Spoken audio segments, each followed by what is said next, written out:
सरकारी भूमि पर अतिक्रमण और कब्जा करने वालों की अब खैर नहीं। इसको लेकर सरकारों ने कमर कस रखी है और एक सर्वे शुरू किया है और सैटेलाइट लगाने का एक प्रावधान किया गया है, जिससे ये पता चल सकेगा कि सरकारी भूमि पर किसने कब्जा किया और कहाँ कहाँ पर सरकारी भूमि है। तो इसको लेकर सरकार ने DILRMP के अंतर्गत जिला व तहसील स्तर पर आइकॉनिक पॉइंट लगाने का काम शुरू कर दिया है, जिसके अनुसार डिजिटल सर्वे, नवीन भू प्रबंधक रिकॉर्ड तैयार किए जाएंगे। रिकॉर्ड तैयार होने के बाद मौके जमाबंदी एवं नक्शे के एक रूपता पाई जाएगी। मारवाड़ जंक्शन के बिठूड़ा खुर्द विद्यालय में भी आइकॉनिक पॉइंट लगाया जा रहा है। ये आइकॉनिक पॉइंट हर 4 किलोमीटर पर लगाया जा रहा है। आइकॉनिक पॉइंट पर सेकेंडरी गेट लगाई जाएगी। उसके बाद सैटेलाइट से कनेक्ट होगा। सैटेलाइट कनेक्ट के बाद DGPS मशीन लगाई जाएगी। यह मशीन का नया डाटा, यह मशीन जो है नया डाटा निकालेगी, जिसकी निगरानी ज़मीन है, यानी ये डाटा निकालेगी किसकी ज़मीन है और किस क्षेत्र में है। ये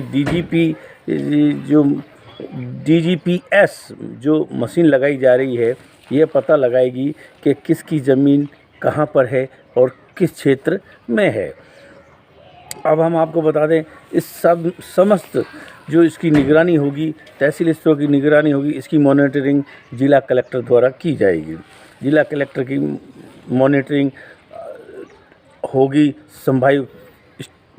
संभाग स्तर पर या प्रदेश स्तर पर, फिर केंद्र स्तर पर, यानी एक से एक दूसरे की मॉनिटरिंग की जाएगी। दिल्ली से लेकर राज्य, जिला और तहसील स्तर तक यह मशीनें लगाई जा रही हैं।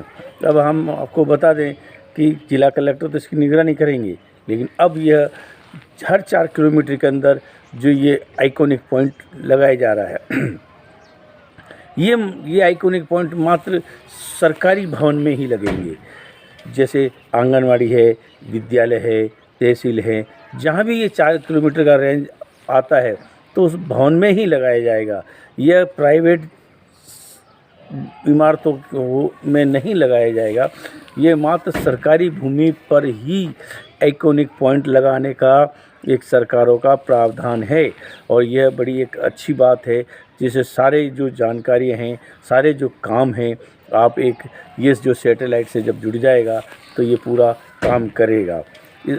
तो अब इससे भूमाफिया भी सरकारी ज़मीनों पर कब्जा नहीं कर पाएंगे। इसका डाटा अब पूरा सरकार के पास होगा, जिससे कि इस योजना से, सरकार की इस योजना से कहीं न कहीं भूमाफियाओं को एक बड़ा झटका लगेगा और एक सरकार का बड़ा तमाचा और करारा जवाब होगा। जो आए दिन सरकारी भूमियों पर कब्जा कर रहे हैं, अब उनकी खैर नहीं। तो मैं समझता हूँ अब उनके साइड ही पट्टे ऐसे बनाए जाएंगे, क्योंकि वो सरकारी ज़मीनें हैं। सरकारी ज़मीनों पर आप अतिक्रमण करोगे तो आपको कोई लाभ मिलने वाला नहीं है। ये कहीं ना कहीं ऐसी DILRMP जो ये योजना बनाई गई है, ये शायद इसी को मद्देनज़र रखते हुए बनाई गई है।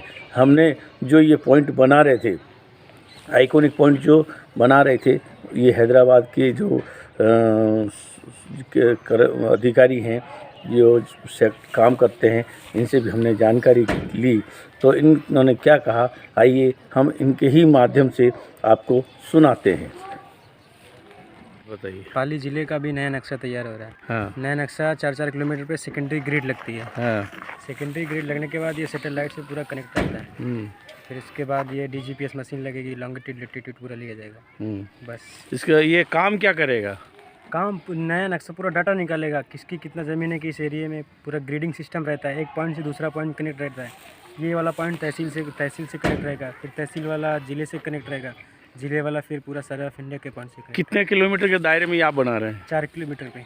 ये अगले 4 किलोमीटर फिर लगेगा, मशीन लगेगी। ये सरकारी भूमि पे या गैर सरकारी भूमि पे? सरकारी भूमि, गैर पे नहीं लगेगा। तो आप किस एजेंसी के माध्यम से आप काम कर? Technology Hyderabad private limited. क्या नाम है आपका सर? अब्दुल मोती, क्या पोस्ट है?